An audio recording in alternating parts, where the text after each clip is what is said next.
Salatullah salamullah. Bismillahirrahmanirrahim. Assalamualaikum warahmatullahi wabarakatuh.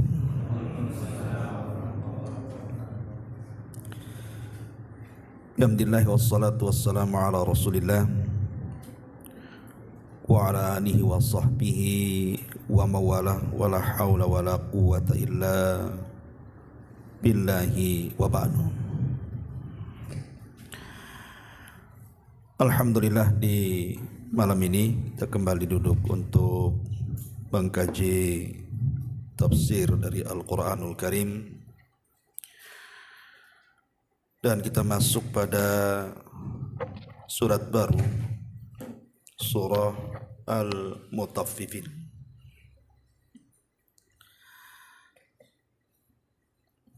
Ma'asyiral muslimin yang dimuliakan Allah Subhanahu wa taala,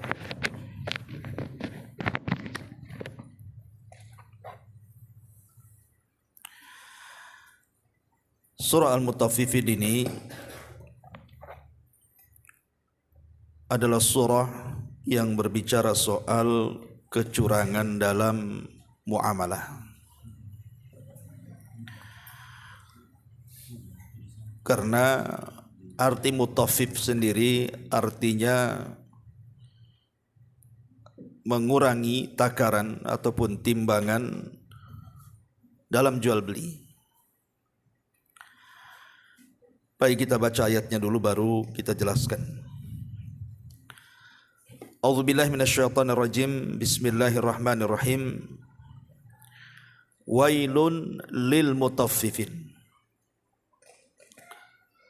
alladzina idza iktalu 'alan nasi yastawfun wa idza kaluhum aw wazanuhum yukhsirun. Celakalah bagi orang-orang yang curang dalam menakar ataupun menimbang.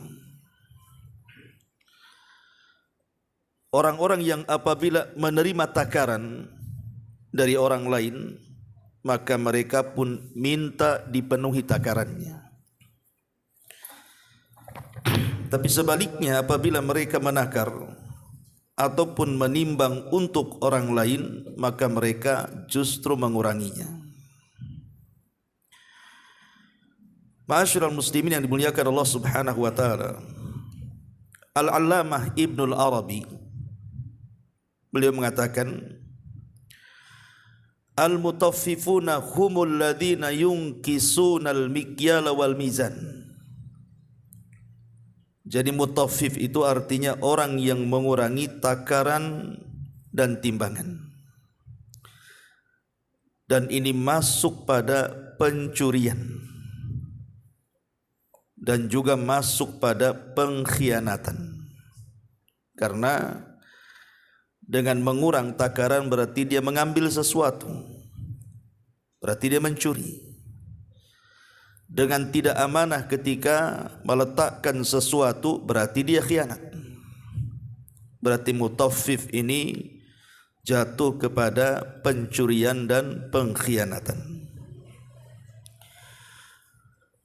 Di sini Allah Subhanahu wa taala memulai dengan kata-kata wailun. Apa itu wailun?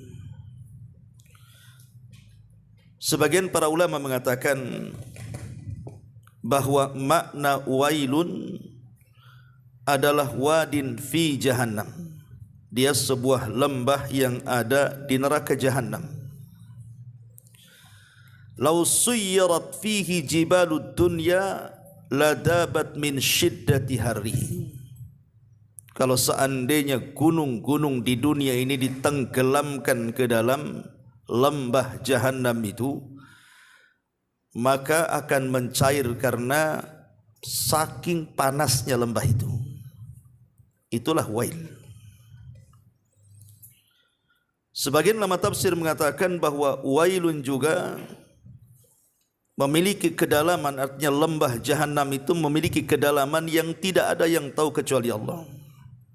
Saking dalamnya, saking gelapnya, dan saking busuknya. Dan seluruh usatu keringat dan juga nanah penduduk neraka itu masuk ke dalam lembah tersebut. Itulah disebut wail. Jadi wail itu nama lembah dalam jahanam. Atau makna lain wail itu adalah doa kecelakaan dan kebinasaan. Doa kecelakaan, kebinasaan atau kehancuran dalam bahasa Arab juga disebut wailun. Kalau kita sudah tahu bahwa wail itu sesuatu yang menakutkan, baik berupa doa kehancuran ataupun berupa wadin fi jahannam, sebuah lembah dalam neraka jahannam, berarti dosa yang dimukaddimahi dengan kalimat wailun dipastikan dosa itu bukan dosa kecil, tapi dosa besar. Dan ini tanda mengenal mana dosa kecil, mana dosa besar. Salah satu mengenalnya adalah bahwa dosa itu dikatakan besar ketika diawali dengan wailun. Seperti di sini. Wailun lil mutaffifin. Dan kalimat wailun dalam Quran juga banyak. Wailun likulli humazatin lumazah. Wailun likulli affakin athim. Wailun lil mutaffifin. Jadi kalimat wail dalam Quran itu terulang-ulang. Ma'asyiral muslimin wal muslimat rahimani wa rahimakumullah. Baik, kita akan luaskan penjabarannya. Dalam ayat ini sebenarnya Allah Subhanahu wa taala hendak mengisyaratkan kepada kita sebuah muamalah yang berupa keadilan. Jadi kita diperintahkan oleh Allah Subhanahu wa taala untuk berbuat adil. Adil itu artinya meletakkan sesuatu pada tempatnya. Kalau zalim itu sesuatu yang diletakkan bukan pada tempatnya. Allah Subhanahu wa taala berfirman di dalam surah Al-An'am ayat 152. Wala taqrabu malal yatim illa billati hiya ahsan hatta yablugha ashuddah wa auful kaila wal mizana bil qisti la nukallifu nafsan illa wus'aha. Dan janganlah kalian mendekati harta anak yatim kecuali dengan cara yang lebih bermanfaat untuk mereka sampai dia mencapai usia dewasa. Kemudian Allah mengatakan di sini syahidnya, dan sempurnakanlah takaran dan timbangan kalian dengan cara adil. Jadi kalau kita menakar ataupun menimbang, adillah cara menakar dan menimbangnya. Jangan mengurang, apalagi kemudian mengurang cukup jauh dari timbangannya. Kemudian juga hal yang sama disebutkan dalam surah Isra ayat 35. Wa auful kaila idza akaltum wazinu bil qistasil mustaqim dzalika khairun wa ahsanu ta'wila. Dan sempurnakanlah takaran apabila kamu menakar, dan juga apabila kamu menimbang, maka timbanglah dengan timbangan yang benar, yang adil. Itu lebih utama bagimu dan lebih baik akibatnya, kata Allah. Kemudian Allah juga mengulang dalam surah Ar-Rahman ayat 7 sampai 9. Was-sama rafa'aha wa wada'al mizan. Alla tatgau fil mizan wa aqimul wazna bil qisti wa la tukhsirul mizan.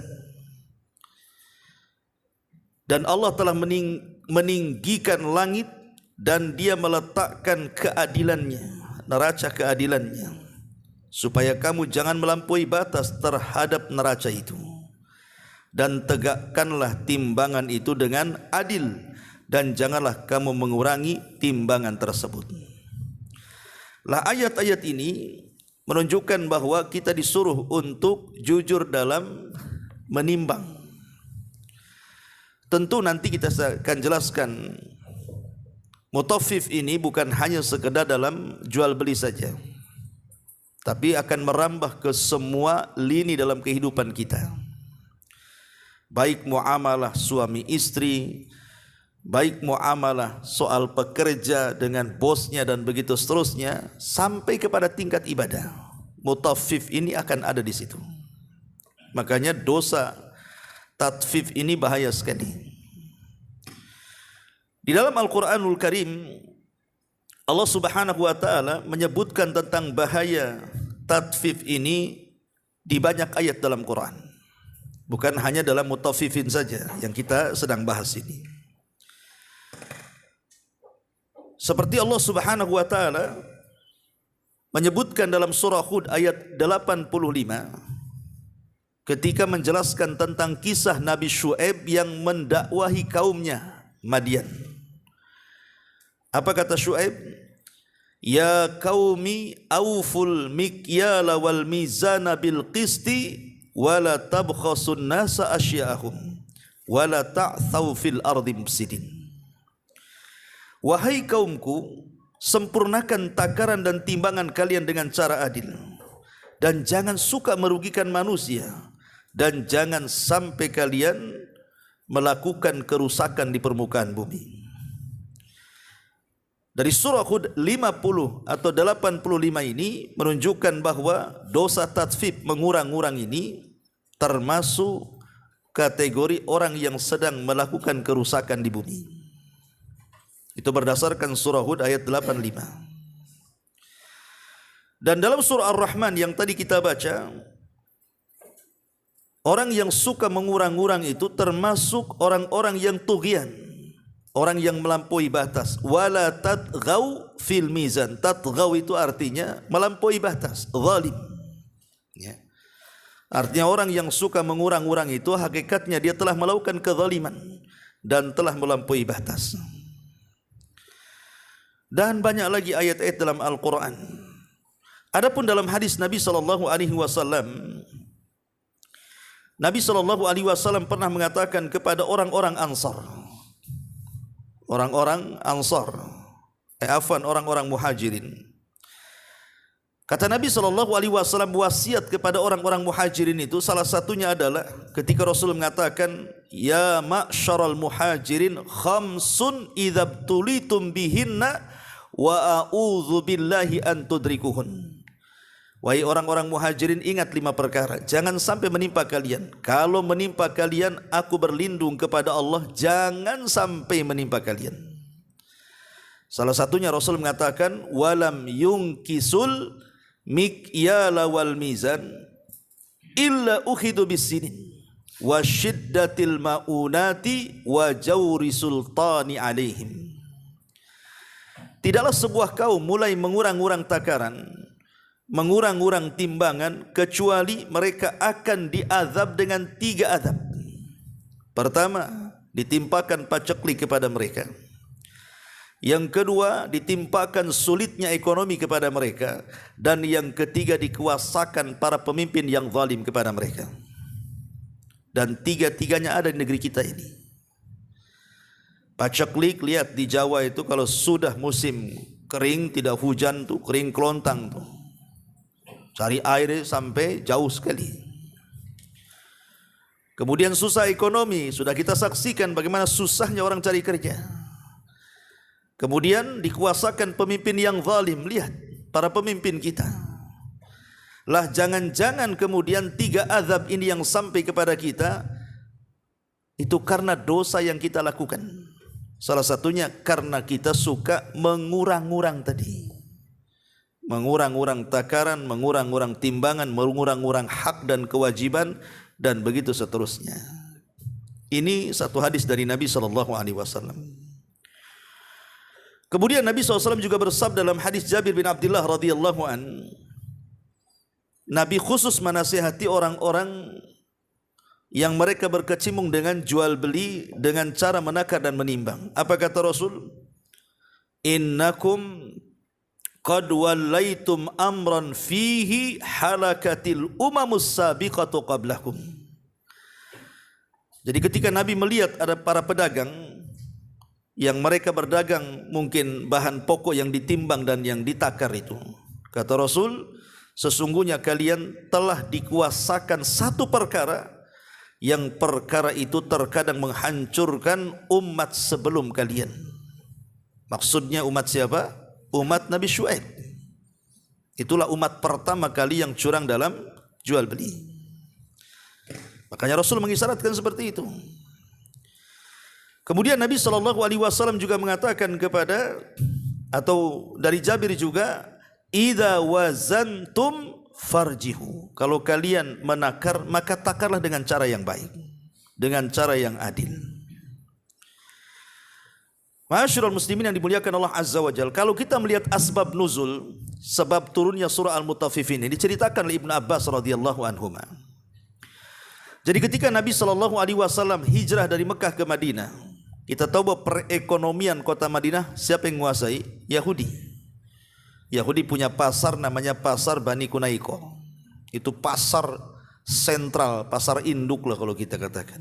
Itulah di pasar itulah transaksi jual beli yang dilakukan orang Yahudi. Jadi ekonomi Madinah itu betul-betul dicengkram orang-orang Yahudi itu. Sementara kaum muslimin itu mereka menjadi petani. Dan kita tahu bahwa pedagang itu menguasai dunia, menguasai negara. Lihat para pengusaha itu kan mereka pedagang. Lihat negara-negara kaya itu mereka pedagang, dagang senjata, ya kan, jual beli helikopter, jual beli nuklir gitu ya. Akhirnya ketika melihat banyak sekali kecurangan di pasar Bani Kunaiko itu, salah satunya adalah suka mengurang-urang takaran, timbangan, meteran dan yang semacamnya. Maka Nabi SAW termenung melihat kecurangan yang banyak di pasar orang Yahudi itu. Dari situ turun ayat surah Al-Mutaffifun itu.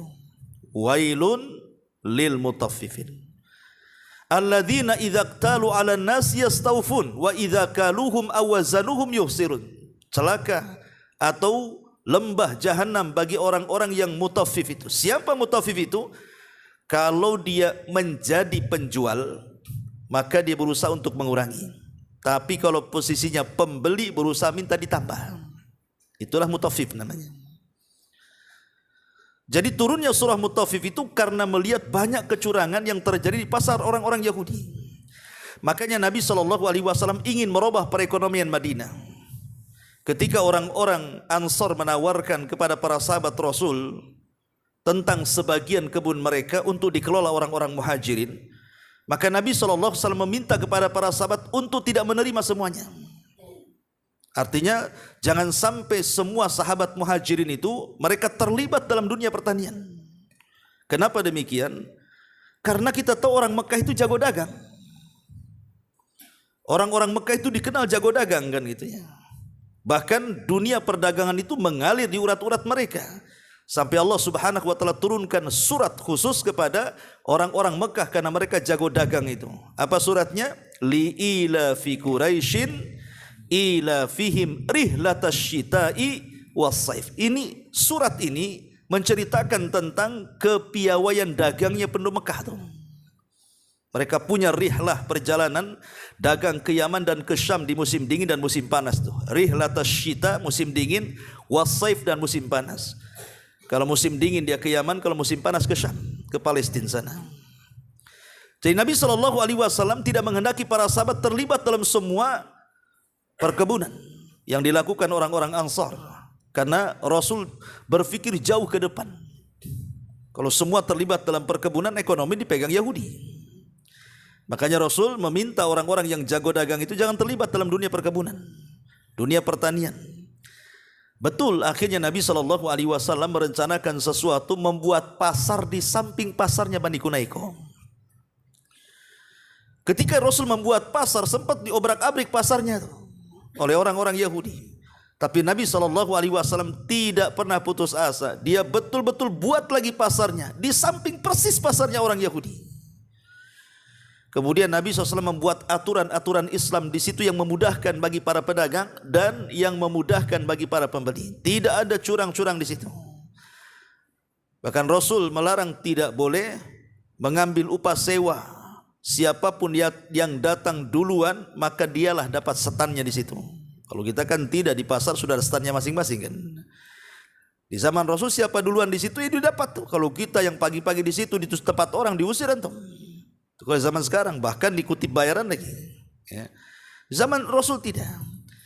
Kemudian Nabi SAW menasihatkan para sahabatnya, rahimallahu rajulan samhan idza ba'a wa samhan idza ishtara. Semoga Allah merahmati seseorang yang mereka memudahkan cara membeli dan cara menjual. Jadi Rasul meminta agar semua dimudahkan. Dan Nabi SAW minta supaya takaran dan timbangan itu dilebihkan, bukan dikurangi. Jadi kalau seandainya di pasar Yahudi itu beli gandum 1 gantang kemudian dikurang, kalau di pasarnya kaum muslimin itu beli gandum 1 gantang malah dilebihkan. Lama-lama pelanggan kaburlah kan begitu. Satu persatu, bahkan orang Yahudi pun akhirnya membeli di pasar kaum muslimin. Ma'asyiral muslimin yang dimuliakan Allah Subhanahu wa taala. Sering saya katakan kepada antum ikhwan, kenapa tatfif ini sampai diancam sedemikian rupa dengan lembah yang ada dalam jahanam coba. Padahal sebenarnya tatfif ini juga kalau dilakukan oleh seorang pedagang itu tidak mengenyangkan. Pamannya antum jual duku, kemudian ada orang yang beli duku 1 kilo, antum kurangilah pamannya setengah on. Kemudian antum makan yang setengah on itu apa mengenyangkan? Kan tidak mengenyangkan. Atau mungkin jeruk 1 kilo antum ambil 1-2 jeruknya, 2 jeruk antum makan lu nggak mengenyangkan. La yusmin wa la yughni min ju'. Tetapi kenapa kemudian diancam sedemikian rupa dengan firman-Nya wailun, sebuah lembah dalam jahanam coba. Apa rahasianya? Karena begini kawan, yang namanya penjual dan pembeli itu kita tidak tahu siapa mereka. Kita jadi pembeli, kita tidak tahu siapa penjual. Antum jadi penjual, antum tidak tahu siapa pembeli. Boleh jadi mungkin pembeli yang membeli sesuatu kepada antum, mereka orang-orang miskin, mereka orang-orang yatim, mereka orang-orang yang tidak punya. Atau boleh jadi mungkin yang membeli nampak pakai mobil, tapi tujuannya mungkin membelikan untuk panti asuhan, untuk disumbangkan kepada fuqara wal masakin. Kita tidak tahu. Ya. Tiba-tiba kita curangi, maka hakikatnya ketika mencurangi dalam jual beli itu, Anda sedang memakan harta anak yatim, Anda sedang memakan harta fakir miskin, Anda sedang memakan harta orang lain dengan cara batil. Itu yang menjadikan kemudian disebut wail di sini. Atau kita balik, antum sebagai pembeli ini, kadang-kadang pembeli ini latah, kadang-kadang terutama dalam dunia jual buah-buahan kan. Kadang ada mak-mak nih biasanya kan, itu datang ke jual buah-buahan, pamannya rambutan, duku, itu main ambil saja itu. Katanya nyicipi, takut tak manis nanti tak jadi beli. Itu yang dicicipi itu kadang-kadang bukan 1-2 kan, sampai kenyang pula dia cicipi di situ. Anda sedang beli tengah rampok sebenarnya. Jadi kadang-kadang mencicipi 2 jeruk ataupun 2 rambutan atau 2 duku, ketika rasanya tidak enak, akhirnya apa? Tak jadi beli. Lah yang sudah makan Anda nggak bayar, yang sudah dimakan tuh nggak dibayar, langsung pergi saja. Lain kalau seandainya penjualnya itu ngasih sampel, bolehlah makan di sini, berarti sudah diizinkan kan. Kalau belum ngasih sampel atau belum diizinkan, jangan coba-coba mengambil. Atau dengan bahasa boleh nggak saya cicipi, kalimat boleh nggak saya cicipi ini itulah masuk pada apabila menjadi penjual pengen ditambah tuh. Ya. Langsung aja kita ngomong sama penjualnya, bang manis apa enggak bang? Manis. Kalau kita yakin dengan dia berhusnudzon lah beli. Ya. Tapi kalau enggak yakin enggak usah beli, kan selesai itu. Karena kita tahu namanya pedagang itu tidak semua orang kaya. Terkadang mungkin dia pelayannya di situ, dia bukan bosnya. Ya. Terkadang juga dia mungkin keluarga miskin, kita tidak tahu. Kalau dia orang miskin berarti kita sebagai pembeli itu menzalimi dia kan begitu. Makanya kenapa dunia tatfif ini dilarang keras dalam Islam sampai Allah turunkan ayat khusus al-mutaffifin ini. Wailun lil mutaffifin. Alladzina idza qtalu 'alan nasi yastawfun wa idza kaluhum aw wazanuhum yukhsirun. Ma'asyiral muslimin yang dimuliakan Allah Subhanahu wa taala. Baik, kita akan bicara soal bahaya-bahayanya dulu. Baru kita contohkan dengan contoh yang luas. Pertama nih, bahaya tatfif. Yang pertama, at-tatfifu sababun lisuhtil jabbari. Bahwa tatfif itu sebab mengundang murkanya Allah Subhanahu wa taala. Makanya lihat kaum Syuaib ketika mereka melakukan kecurangan dalam jual beli di pasar-pasar mereka, apa yang terjadi? Fakadzabuhu fa akhadathhumus rajfatu fa asbahu fi darihim jathimin. Turun azab kepada mereka. Turun azab kepada mereka, datang gempa bumi yang hebat, akhirnya membunuh mereka, jasad-jasad bergelimpangan di rumah-rumah sendiri. Ini kan menunjukkan tatfif ini bisa mengundang azab Allah Azza wa Jalla. Kemudian yang kedua, Allah akan mengadab di dunia dengan 3 azab tadi yang saya sebutkan dalam hadis, bahwa akan dikuasakan pemimpin-pemimpin zalim, akan disusahkan ekonomi dan pekerjaan, bahkan juga akan dikuasakan kekeringan. Sekalipun hujannya tidak bawa berkah, justru hujannya malah membawa bencana gitu ya. Ini yang kedua. Yang ketiga, bahwa tatfif itu dalilun ala syuhin nafsi. Orang yang suka tatfif, mengurang-urang, itu hakikatnya dia itu orang bakhil sebenarnya. Dia orang bakhil. Dan orang yang keras hatinya, tidak punya rahmat kepada orang, hilang akhlaknya. Ya kan, orang yang suka ngurang-ngurang itu sebenarnya enggak punya rahmat dalam hatinya kan, enggak punya akhlak dia. Itulah kebakhilan dia. Kemudian juga yang keempat, bahwa tatfif ini juga sebuah dosa dari dosa-dosa khianat yang sudah saya jelaskan di awal. Kemudian juga at-tatfif juga bagian daripada sariq wal ghasab.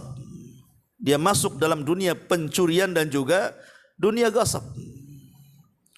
Kemudian juga tatfif juga yatasabbab fi ifsadil alaqati baina afradil mujtama'. Jadi tatfif juga, mengurang-urang tadi, bisa menyebabkan keretakan hubungan di antara masyarakat. Karena kalau antum sudah ditipu satu kali, malaslah akhirnya beli lagi. Malas gitu. Curang orang itu. Jangankan itu, ketika isu-isu pom bensin suka masukin angin, tidak masuk ke bensin saja, udah ditengerin tuh. Jangan pom bensin itu. Saya beli sekian tidak penuh, di sini kok penuh. Itu tatfif kan. Ya. Jadi ini bisa meretakkan hubungan masyarakat. Ini di dunia ya. Adapun di akhirat diancam dengan wailun, dengan sebuah lembah dalam jahanam. Bahkan Abdullah bin Mas'ud radhiyallahu an pernah mengatakan begini, al-qatlu fi sabilillah yukaffiru dzunub. Bahwa seseorang yang terbunuh di jalan Allah Subhanahu wa taala itu, maksudnya mati syahid, maka semata-mata ruhnya dicabut, maka dosanya dihapuskan. Illa, kecuali al-amanah, kalau dia tidak amanah. Kemudian Abdullah bin Mas'ud mengatakan, yu'ta bil abdi yaumal qiyamah, akan didatangkan seorang hamba pada hari kiamat, padahal dia terbunuh di jalan Allah, mati syahid maksudnya. Fayuqalu lahu addi amanataka, maka dikatakan kepada dia, mana amanah? Kemudian dia mengatakan, ya Rabb, bagaimana aku akan melaksanakan amanah sementara dunia sudah hilang, aku sudah meninggal. Ya. Qala, maka kemudian dikatakan, intaliqu bihi ilal hawiyah, kalau begitu bertolaklah kau ke neraka hawiyah. Fayantaliqu bihi ilal hawiyah, maka orang ini pun kemudian mengarah ke neraka hawiyah. Wa tamatsala lahu amanatuhu kahayatiha yauma dafa'at ilaihi fayaraha fayarifuha fayahwi fi athariha hatta yudrikaha, ila akhir perkataannya Abdullah bin Mas'ud. Kata beliau, maka tiba-tiba amanah itu dibentuk seolah-olah itu dirinya saat di dunia. Saat dia tidak amanah, mencurangi fulan, alan dan begitu seterusnya, dibentuk seolah-olah dia ada di neraka itu dan melakukan seperti itu. Lihat bagaimana bahwa dosa tatfif ini juga akan mengakibatkan siksa di neraka. Dan juga tatfif ini juga memakan harta orang lain dengan cara batil. Bahkan pelakunya tidak dianggap amanah, dan dia akan merasakan kerugian dan kehancuran di dunia dan juga di akhirat. Bahkan orang tidak akan percaya lagi dengan dia. Dan banyak lagi ya bahaya-bahaya tatfif ini. Belum lagi di situ ada dustanya, belum lagi di situ ada penipuannya. Karena begini, ikhwan, Umar bin Khattab radhiyallahu an, di zaman dia disebutkan di dalam kitab-kitab fikih apabila membahas jual beli itu. Jadi kebiasaan Umar bin Khattab itu setiap hari terkadang masuk ke dalam pasar untuk mengecek apa? Timbangan-timbangan. Dicek sama Umar tuh, dan dia bawa tongkat kemana-mana. Jadi kalau ada orang yang menimbang dengan timbangan yang tidak semestinya digunakan untuk menimbang itu, langsung diusir dari pasar tuh. Pokoknya nampak saja ada yang curang dalam jual beli, langsung diusir oleh Umar. Tidak boleh jualan di pasar sebagian. Nah, itu kan mantap itu. Ya, jadi kalau pemimpin seperti itu kan mantap tuh. Datang ke pasar-pasar, siapa yang curang-curang itu nggak boleh dagang lagi. Nanti kan kapok dia.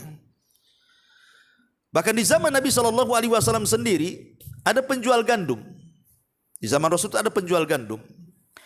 Tiba-tiba hujan turun, otomatis kan basah tuh gandum di atas itu.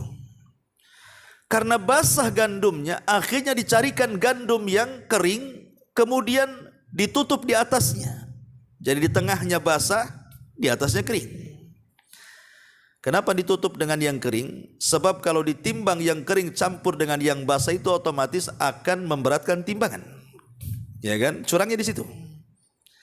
Maka Nabi SAW ketika itu memasukkan tangannya ke dalam gandum itu. Karena zaman dulu itu kalau jual beras juga kan kita nggak ada yang karungan, apalagi plastikan zaman sekarang kan. Orang zaman dulu kalau jual beras kan ditaruh itu berasnya. Ya kan? Ditaruh di tempat-tempat ya. Kadang-kadang kita bisa merabanya kan. Kalau sekarang ya semua pakai plastik ya kan, semua pakai karung, sehingga nggak tahu itu beras ke kerikil, kita nggak tahu juga. Kadang-kadang beras plastik pula kan, kita kena tipu Cina pula. Kita nggak tahu pada zaman dulu seperti itu, pada zaman Rasul. Jadi Nabi SAW itu memasukkan tangannya, rupanya di tengah-tengah gandum yang menumpuk itu kok basah. Jadi Rasul bertanya kepada penjual ini, kok bisa atas kering bawah basah? Maka sang penjual mengatakan, ya Rasul, asabathu balalun. Oh tadi baru saja hujan mengenai gandum ini. Ya Nabi SAW heran, hujan itu bukan dari bawah, dari atas. Artinya kalau basahnya di bawah itu hujannya dari bawah kan gitu. Kalau hujannya dari atas harusnya yang basah yang atas kan itu. Maka Rasul mengatakan kepada orang ini, kamu jangan menipu. Sebaiknya yang basah itu kau keringkan dulu baru kau jual. Kemudian Rasul mengatakan di ujung riwayat itu, man ghasyana falaysa minna. Siapapun yang menipu kami, dia bukan umatku, kata Rasul. Jadi orang-orang yang tatfif, mengurang-urang takaran itu sudah ada sejak zaman Nabi kan. Dan modusnya kurang lebih kadang-kadang seperti itu. Dengan cara apa? Mencampur gandum yang jelek, yang basah dengan yang bagus. Kalau sekarang yang mencampur jeruk yang manis dengan yang tidak manis, duku yang manis dengan yang tidak manis, rambutan Aceh dengan rambutan Flores atau apa gitu ya. Pokoknya dicampur-campur lah kan gitu. Ya. Tapi bilangnya ini rambutan bagus. Ya. Lah yang seperti ini pernah terjadi di zaman Nabi. Lah para ulama mengatakan kenapa sering terjadi tatfif di masyarakat itu, terutama dalam dunia perniagaan jual beli ini. Tentu kan ada sebabnya kan. Apa sebabnya? Yang pertama, dha'ful iman. Karena lemahnya iman kepada Allah Azza wa Jalla, sehingga dia tidak merasa diawasi Allah. Kalau dia merasa diawasi Allah, tidak mungkin dia melakukan seperti itu. Yang kedua, jahilnya seorang muslim terhadap haramnya tatfif ini. Kebanyakan para pedagang orang awam itu tidak peduli dengan hukum halal haram kan. Dianggapnya biasa saja seperti itu. Toh juga untungnya tak banyak katanya. Kemudian yang ketiga, tidak ada keikhlasan dalam bekerja. Kemudian yang keempat, semangat untuk mengumpulkan harta sebanyak-banyaknya tanpa peduli halal haramnya. Dan ini persis seperti yang disabdakan Rasul 14 abad yang silam, sayati alaikum zaman, kata Rasul, akan datang zamannya kepada kalian, la yubalil mar'u bima akhadal mal, kata Rasul, di mana seseorang itu tidak peduli lagi Bagaimana cara dia mengambil harta? Apakah dengan cara halal atau dengan cara haram? Karena ingin mendapatkan harta banyak, dipikirnya dengan untung banyak itulah dia bisa kaya. Makanya dia curang di situ. Dan ini pernah terjadi di zaman Umar kan. Ketika Umar malam-malam kemudian menginfeksi terus keliling kepada kaumnya. Rupanya di zaman Umar itu kan setiap orang-orang yang di luar daerah yang datang ke ibu kota mencari ma'isyah itu samalah kalau kita ini orang-orang daerah datang ke Jakarta gitu ya untuk mencari pekerjaan. Oleh Umar bin Khattab itu disediakan tempat. Itu baiknya Umar itu. Jadi orang yang tidak punya rumah yang hendak mengadu nasib di ibu kota itu disediakan tenda-tenda banyak sekali dari mana-mana. Jadi mereka tinggal di situ. Tetapi dapat jatah lampu. Jadi jam sekian dan jam sekian harus dipadamkan tuh dari pemerintah masalahnya. Sehingga Umar itu untuk kemudian malam-malam belusuan mencari tahu tentang rakyatnya, rupanya semua tenda padam, ada pula satu tenda masih menyala. Heran, kenapa tenda itu masih menyala? Harusnya sudah dipadamkan. Di jam berapa ini? Maka Umar mendekati tenda itu. Rupanya dalam tenda itu ada percakapan seorang ibu dan anak putrinya. Umar mendengar di balik tenda itu, di mana ibu ini mengatakan kepada putrinya, "Nak, besok kita akan jualan air susu. Bagaimana kalau kita campur air susu itu dengan air mineral supaya banyak untungnya?" Lihat, namanya modus kecurangan dagang sejak zaman dulu sampai sekarang ya kurang lebih saja campur-campur kan. Campur bensin dengan air kan itu. Pertalit dengan bensin kan itu. Macam-macam dicampur-campur lah pokoknya kan. Kemudian ibu ini mengatakan supaya banyak untungnya. Nah, lihat, supaya banyak untungnya. Dikiranya curang itu membawa keuntungan besar. Tapi karena anak gadisnya anak soleha, dia nasihati ibunya dan mengatakan, "Bu, bukankah Amirul Mukminin Umar melarang curang dalam dagang?" Kata ibunya, "Kan Amirul Mukminin tidak tahu." Dia nggak tahu Amirul Mukminin ada di balik tenda tuh. Ya, kata putrinya, memang dia tidak tahu, tapi Amirul Mukminin itu punya Rabb, punya Allah, dan Rabbnya Amirul Mukminin juga Rabbnya kita, pasti tahu. Langsung masuk ke dada Umar tuh. Dan takjub dengan wanita soleha tadi. Artinya di zaman Umar itu namanya kejujuran itu sudah langka. Itu di zaman Umar loh ya. Kejujuran itu sudah langka, apalagi zaman sekarang tuh. Sampai melihat kejujuran seorang wanita itu tergerak Umar pulang. Dikumpulkan semua anak laki-lakinya. Kemudian mengatakan kepada anak laki-lakinya, "Siapa di antara kalian yang siap menikah?" katanya. Maka bangkitlah Qasim ibnu Umar dan mengatakan, "Saya wahai abi." Kalau begitu ikut besok. Diajaklah Qasim ibn Umar melamar gadis dalam tenda itu. Apa enggak terperanjat itu ibunya dan mengatakan, "Ya Amirul Mukminin, aku enggak jadi campur air susu." Disangka mau ditangkap tuh.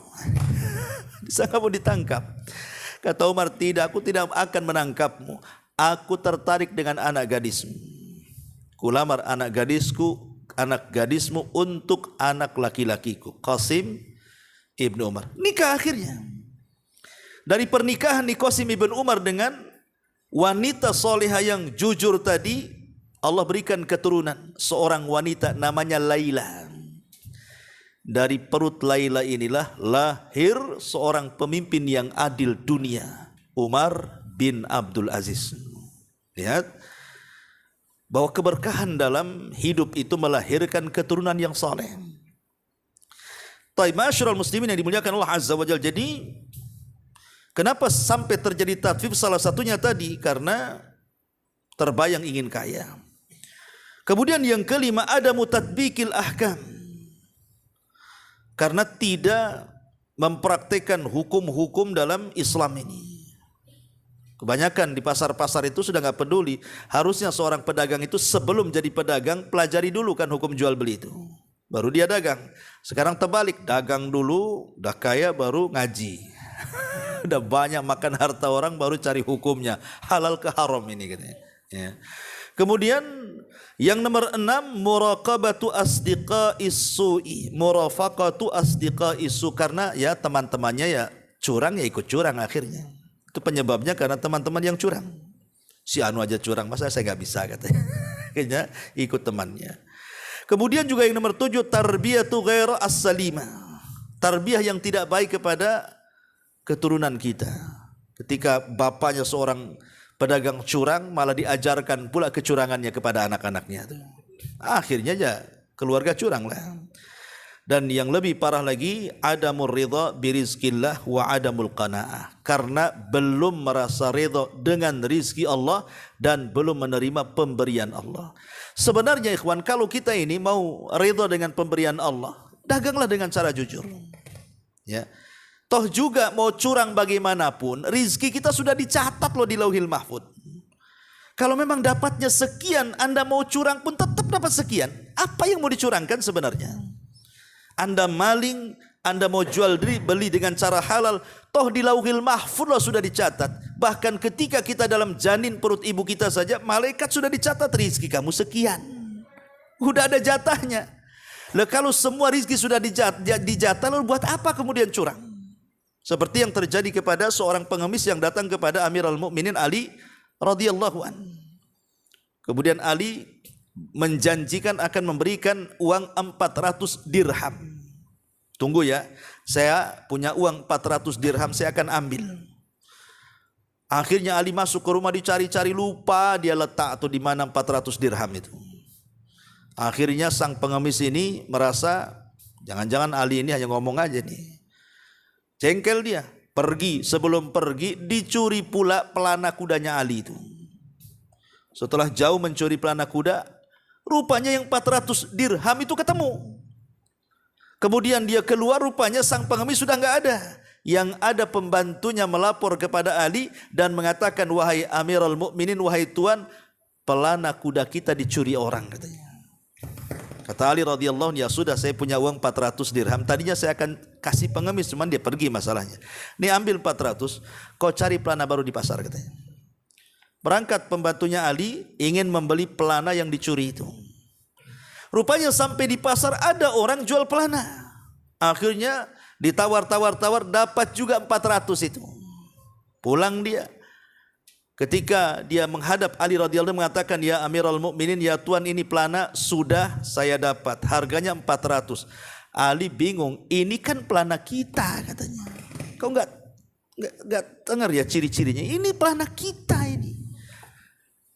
Coba sifatkan siapa penjualnya. Akhirnya dia mengatakan penjualnya begini. Lah itu kan pengemis tadi, katanya. Kemudian Ali radhiyallahu tiba-tiba bertakbir dan mengatakan Allahu Akbar, kata Ali. Coba kalau seandainya pengemis itu mau sabar, maka dia dapat 400 dirham dengan cara yang halal. Tapi karena dia tidak sabar, dia mendapatkan 400 dengan cara haram.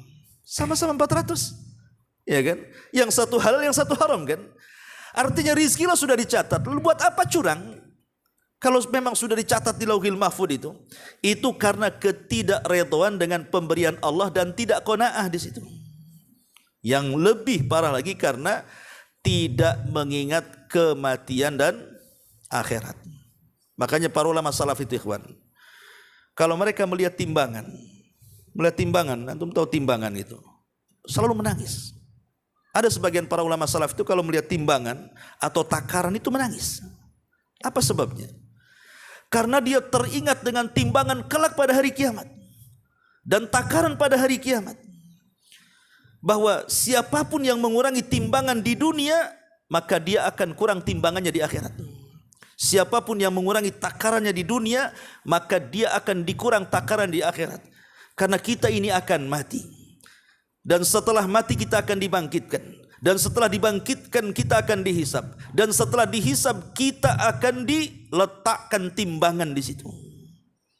Jadi para ulama salaf kalau melihat timbangan diingatkan dengan akhirat tuh. Harusnya yang hari-hari nampak timbangan, sebagai Anda sebagai penjual yang menggunakan timbangan dan takaran tuh, harusnya kan hari-hari dilihatkan timbangan tuh. Harusnya lebih terpikir lagi bahwa di akhirat ini akan ada timbangan yang seperti ini. Berarti orang yang curang dalam menakar dan menimbang itu karena dia tidak pernah mengingat akhirat, bahwa di akhirat ada timbangan sebagaimana kita menimbang di dunia. Kalau kita kurang, maka kurang juga kebaikannya. Kalau kita berbuat baik, maka kita juga akan berat timbangannya. Ma'asyiral muslimin yang dimuliakan Allah Azza wa Jalla. Makanya Nabi SAW ketika tadi saya jelaskan aturan di pasar kaum muslimin yang akhirnya 2 tahun Nabi SAW membuat pasar langsung kolab pasarnya Yahudi. Bayangkan 2 tahun, antum baca sejarah ya. 2 tahun Rasul membuat pasar kolab pasarnya Bani Quraisy. Langsung pasar dikuasai oleh kaum muslimin satu kota Madinah.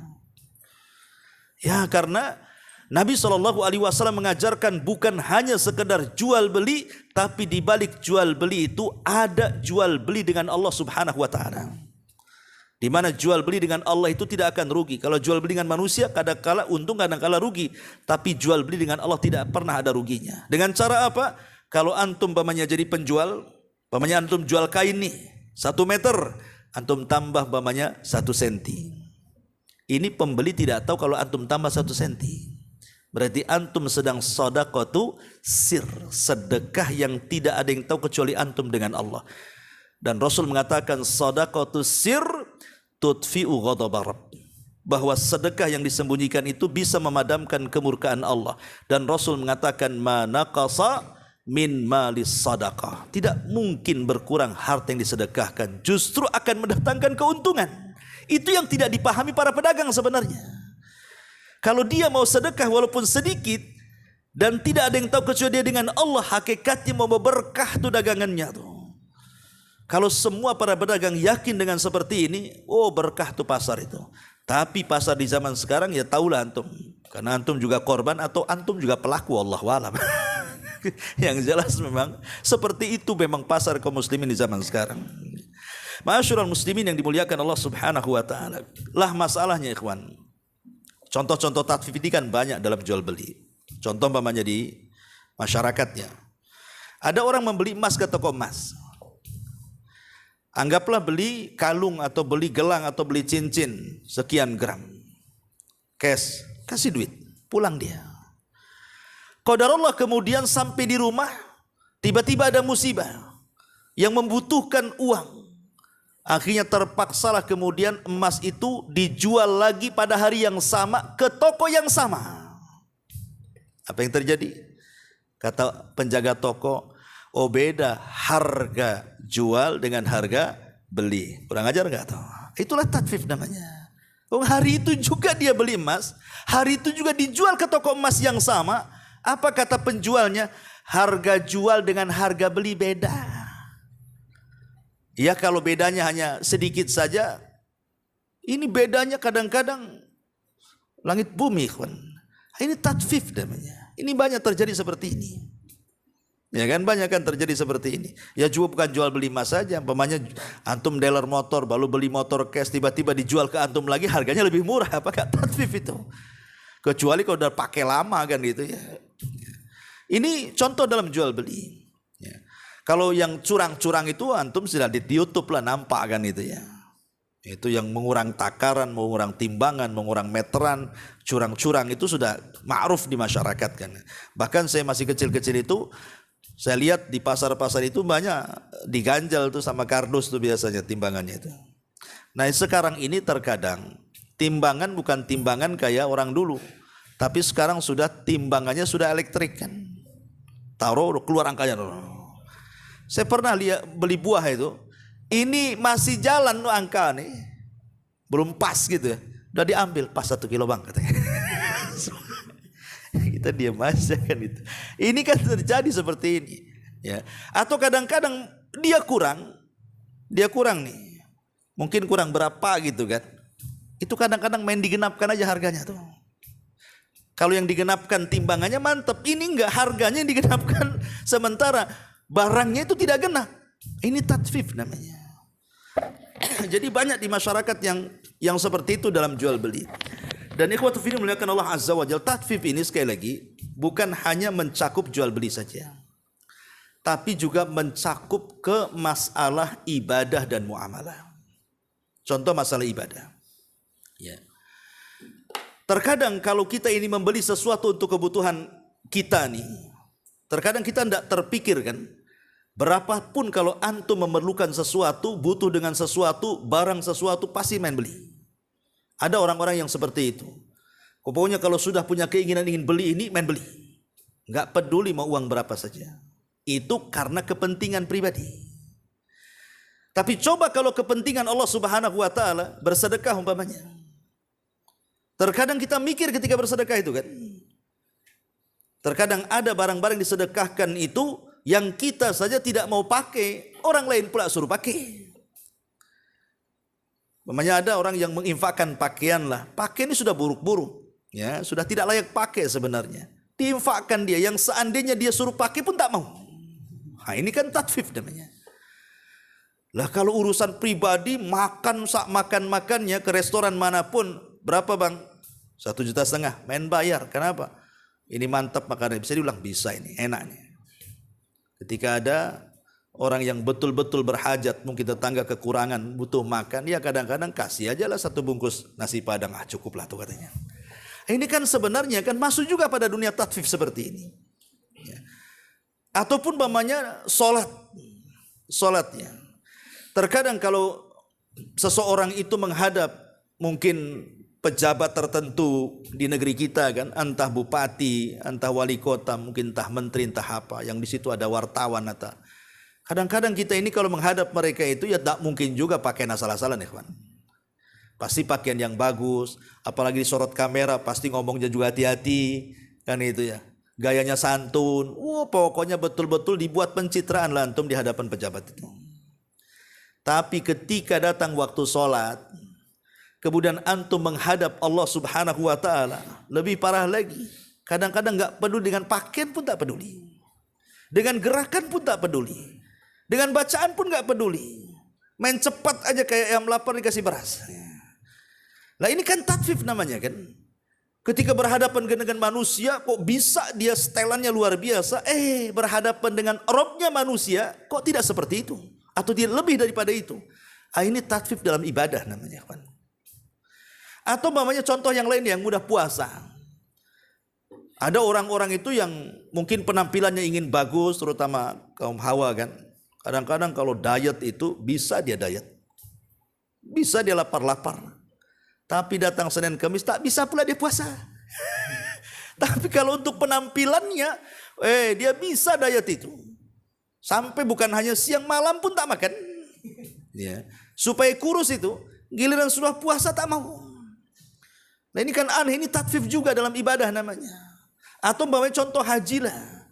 Kalau kita ini umpamanya jalan-jalan dengan keluarga ke Singapura, ke Australia, udah uang itu dah nggak peduli itu. Yang penting senang anak, senang istri dah, keluar aja semua, ratusan juta itu. Giliran suruh umroh saja tak mau. Apalagi haji, umroh saja yang mungkin gak seberapa uangnya bagi orang yang punya uang, tak mau pula dia. Ini tatfif namanya. Nah ini namanya tatfif dalam dunia ibadah. Ya, dalam dunia ibadah seperti itu. Dan juga dalam dunia muamalah. Dalam dunia muamalah seperti dalam hubungan suami istri. Ya.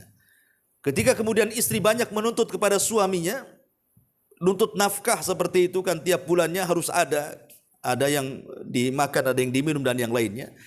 Giliran suaminya meminta hak kepada istrinya, contoh namanya hubungan badan dan yang lain sebagainya, ditolaknya. Ini tatfif namanya. Pandai menuntut hak tapi tidak pandai menunaikan hak namanya. Ini masuk juga tatfif kategorinya. Atau umpamanya kita punya anak perempuan. Umpamanya kita punya anak perempuan, dilamar orang. Syaratnya banyak. Kalau kau melamar anakku, sini dulu 100 juta, ini untuk maharnya, ini untuk walimahnya, ini untuk sambutannya, macam-macam. Giliran dia punya anak laki-laki dikawin melamar wanita orang lain, ketika mahal marah-marah dia. Kan ada orang kayak gitu kan. Nggak jadi, nggak usah, kau kawin dengan dia katanya. Mahal kali kan itu. Giliran anaknya digitukan juga kan gitu. Itu tatfif namanya. Jadi dalam dunia muamalah pun masuk ke semua lini itu tatfif itu. Ini bahaya. Dan tatfif yang paling besar tentunya adalah dalam masalah akidah. Kesyirikan kepada Allah Subhanahu wa taala, mengurangi hak-hak Allah dengan cara apa? Menyekutukan kepada selain Allah Subhanahu wa taala. Kemudian juga bid'ah, mengurangi hak-hak nabinya. Itu juga tatfif juga maksud di sini. Ya. Jadi tatfif ini kemana-mana ikhwan. Seperti mamanya antum punya pembantu. Pembantu itu sudah betul-betul bekerja, tapi giliran dibayar, antum tidak sempurna pembayarannya. Atau sebaliknya, Saya ini pernah punya pengalaman dengan tukang-tukang bangunan. Hati-hati tukang-tukang bangunan nih. Ya. Itu kalau waktu gajian tukang bangunan itu, umpamanya nih, oke lah 1 hari 150. Kemudian kali mingguan atau mungkin 2 mingguan. Lupa waktu itu saya, kurang berapa waktu itu ya? Kurang 100, pokoknya nggak sampai 200. Dihitung sama dia. Kemudian di WA, Ustadz, saya kan berapa hari saya kerja ini? Ini kurang Ustadz katanya. Terpaksa, kurang berapa? Ya, kurang sekitar 100 lebih lah. Saya transfer 100 lebih. Ya. Tapi ketika 1 hari ketahuan rupanya kalau tidak diawasi, duduk-duduk dia. Coba bayangkan. Ketika kurang gajinya nuntut dia. Ini kurang nih 10 ribu aja ini kurang tuh. Tapi kita tidak pernah menuntut 1 jam dia duduk. Ketika hujan tidak kerja nggak dihitung sama dia. Subhanallah. Itu tatfif namanya. Ini saya pengalaman juga kan. Atau di PT. Pokoknya tatfif ini kemana-mana. Makanya kenapa kemudian dahsyatnya satu dosa tatfif ini luar biasa. Sampai Allah ancam dengan kalimat wailun lil mutaffifin alladzina idza talu 'alan nas yastaufun wa idza kaluhum aw wazanuhum yuhsyirun. Ya, ini diantara tatfif. Lalu bagaimana cara mengobatinya? Bagaimana caranya supaya kita ini tidak terjerumus kepada at-tatfif? Ya tadi kebalikan daripada sebab tatfif. Kita harus bersyukur dengan rizki Allah. Qanaah, redha dengan rizki dan pemberian Allah. Karena securang apapun tetap saja dapat segitu. Buat apa curang? Kalau toh membawa dosa, sudah jujur saja. Biasakan ikhlas. Ya, saat beramal itu. Bahwa saya bekerja itu karena Allah. Saya mencari penghasilan untuk saya bawa ke rumah makan anak istri saya. Tak mungkin saya bawa harta haram sehingga saya kasih makan anak istri saya. Sementara Rasul mengatakan, kullu lahmin nabatat min haram fannaru aulabi. Setiap daging yang tumbuh dari benda yang haram itu maka neraka tempatnya. Kemudian juga harus sabar. Ya, sabar. Boleh jadi Allah Subhanahu wa taala ketika memberikan ujian kepada kita dengan sulitnya ekonomi itu demi kebaikan kita. Wa asa an takrahu syai'an wa huwa khairul lakum. Bahwa apa yang kita anggap mungkin tidak baik rupanya baik pula di sisi Allah. Dengan sabar itu rupanya Allah sedang membuat skenario yang kita tidak tahu. Ya, betapa banyak orang-orang yang dipecat dari PT yang ketika dipecat itu rasanya kiamat, setelah keluar dari PT rupanya wirausaha kaya pula dia. Siapa yang tahu? Allah kan yang membuat semuanya. Ya. Dan tentunya juga harus senantiasa muraqabah. Muraqabah itu artinya merasa diawasi oleh Allah Subhanahu wa taala. Dan yang penting adalah ingat, bos, dosa tatfif ini dosa berkaitan dengan manusia loh ya. Ini bukan dengan Allah. Lain kalau antum meninggalkan sholat, itu dosa antum dengan Allah. Allah bisa saja mengampuni, Allah bisa mengadab, selama tidak sampai kepada batas syirik ya. Tapi dosa manusia ini beda. Walaupun antum sudah jungkir balik tobat pun Allah tidak akan menerima tobatnya. Sampai apa? Ada keredoan orang yang kita zalimi. Coba kalau antum penjual, pembeli ini kita tidak tahu rumahnya di mana loh. Kita kurangi. Kalau kita masih tahu rumahnya kan masih enak ya kan. Setelah kemudian dia sadar, dia tobat ingin mengembalikan haknya, tahu tuh rumahnya si Anu di sana. Datang kasih kan duangnya. Maaf nih kemarin saya curang ini, saya balikin. Sekarang ini yang jual, yang beli ini dari mana-mana, entah orang mana yang datang. Kita tidak tahu yang mana satu kan. Tiba-tiba kita curangi satu-satu, coba bayangkan. Cemana cara tobatnya antum? Nyari orang-orang itu. Sementara dulu ada satu kisah dari Ibrahim ibn Adham rahimahullah ta'ala, seorang abid zahid itu. Dia membeli satu gantang kurma di Mekah. Tiba-tiba kemudian di balik gantang itu ada 1-2 butir kurma. Disangka Ibrahim ibn Adham itu kurma yang jatuh dari gantang, diambil dimakan. Itu prasangka husnudzon dia. Bahwa jangan-jangan nih yang jatuh dari gantang saya yang sudah saya beli. Diambil, dimasukkan kresek, akhirnya bawa pulang. Setelah itu dia safar ke Palestina untuk i'tikaf di Masjidil Aqsa. Selama i'tikaf Ibrahim ibn Adham ini tidak pernah merasa tenang hidupnya. Entah kenapa, tidak pernah khusyuk salatnya, tidak pernah khusyuk zikirnya, baca Qur'annya, aneh. Pokoknya ada yang kepikiran. seolah-olah ada dosa yang menghinggapi dia.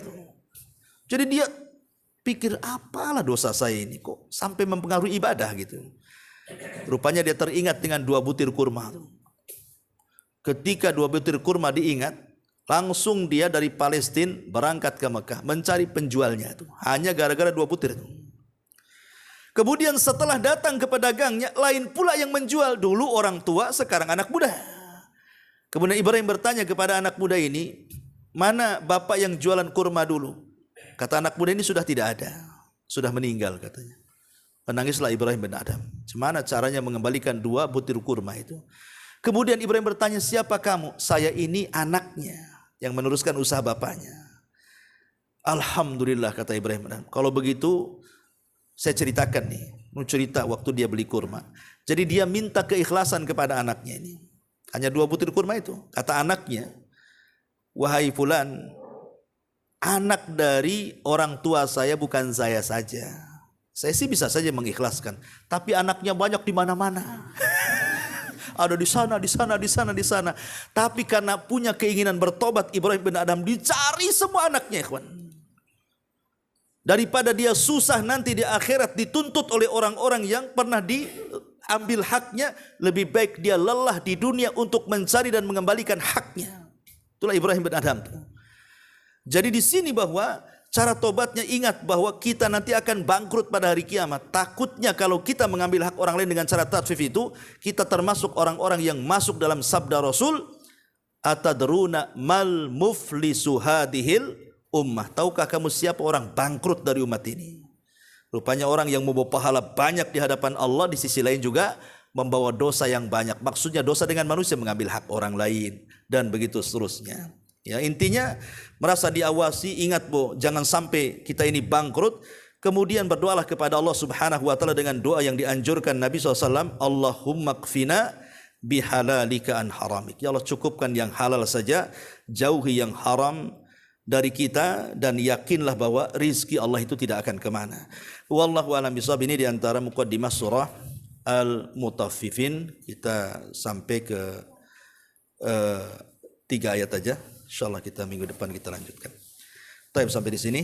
Kalau ada yang bertanya silakan.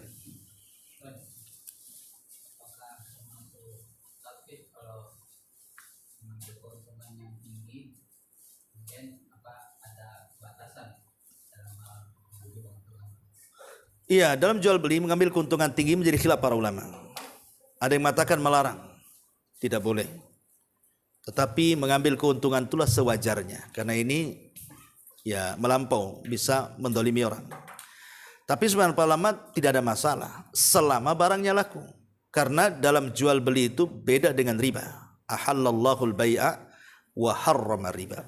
Allah haramkan riba, tapi Allah halalkan jual beli. Termasuk mengambil keuntungan yang besar. Ya.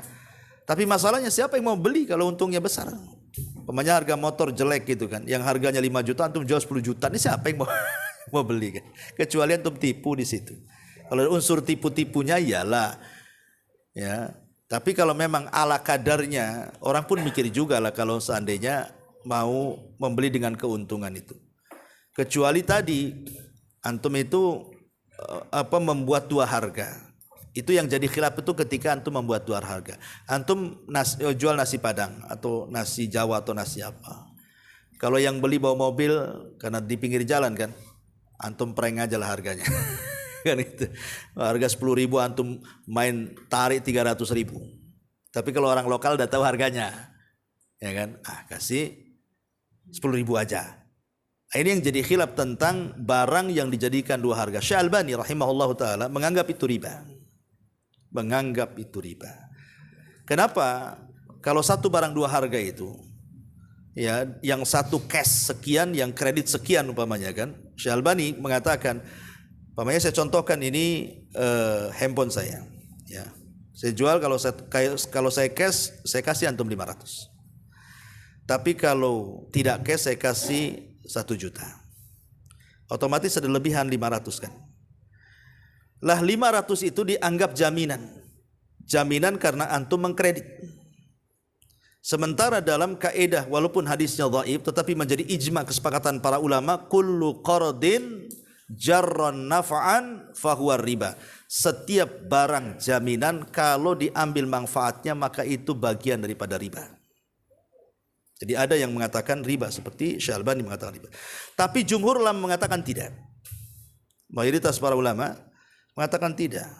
Satu barang dua harga yang kas sekian, kredit sekian, dengan catatan antum jelaskan kepada pembelinya. Ya, jelaskan. Ini kalau kredit mau nggak antum segini, mau bayar antum segini. Nah, nanti mana yang dia pilih? Maka jumhur ulama mengatakan tidak ada riba di sini. Intinya masalah khilaf. Nah, tapi yang jelas kalau menurut saya kalau antum punya duit berilah yang cash saja. Nggak usah main kredit, karena kredit itu bagian daripada utang piutang. Dan utang piutang ini berat bagi kita kan itu. Kadang hidup kita ini semua pakai hutang piutang. Padahal bolehnya hutang piutang itu kan untuk karena sesuatu yang darurat kan sifatnya kan.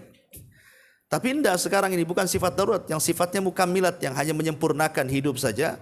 Kadang-kadang semua hutang. Sebenarnya enggak perlu juga, tetap aja dibeli dan dihutang.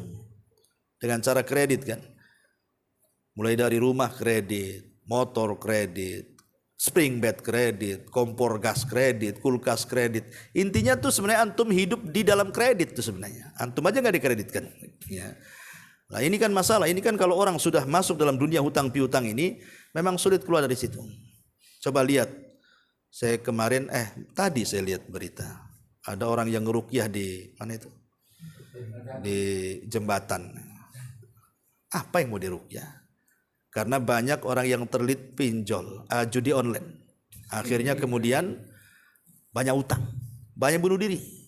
Kasusnya itu judi online. Katanya. Jembatan ini rukyah, bukan orangnya. Kan itu. Ya, kadang-kadang rukyahnya pun ya aneh juga kan itu ya. Ya rukyah tempat itu ada, sebagian lama membolehkan, tapi kan ada kefiahnya, ada caranya. Ya, jadi kecuali memang tempat-tempat itu memang angker di rumah kita kan itu, angker kan itu. Ya sementara di jembatan itu tidak semua orang bunuh diri, banyak orang jualan di situ, banyak orang jalan ke situ. Yang bunuh diri itu yang kena judi online aja karena banyak utang kan, sampai ditulis spanduk jangan bunuh diri di sini. Gitu. Ada juga yang kemarin bunuh diri gagal kan? Ada, bunuh diri dia, nyemplung, rupanya pandai berenang pula dia. Coba akhirnya ditangkap oleh yang nolong itu. Ya, itu akan aneh itu bunuh diri gagal. Iya. Berkaitan dengan tadi, kalau misalkan orang truk itu, yang pakai motor misalkan 150, yang pakai BRI misalkan 100, gimana? Ya tadi lah. Tarifnya BBM. Bukan. Terapi. Terapi apa?